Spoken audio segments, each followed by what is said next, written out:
बिस्मिल्लाहिर्रहमानिर्रहीम। अल्लाह पाक बरकत दे आपके खानों में, आपके रिज़्क में, आपकी ज़िंदगी में। जो बीमार हैं अल्लाह पाक उनको सेहत दे।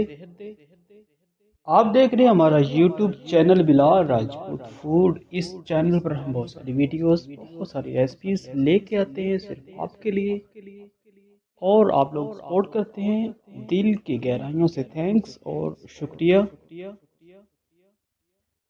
बिलाल राजपूत फूड के चैनल पर ये देखें, आज हम बनाएंगे स्पाइसीज, टेस्टी और बहुत ही मज़ेदार खाने। Grill chicken. ग्रिल चिकन से हम बनाते हैं grill shawarma, chicken grill steak, और इसके बाद चिकन बोटी की रेसिपी। बहुत मज़ेदार, बहुत टेस्टी और बहुत ही ज़बरदस्त रेसिपी है ये। और इसके अलावा हमने ग्रीन चिली की रेसिपी बनाई है।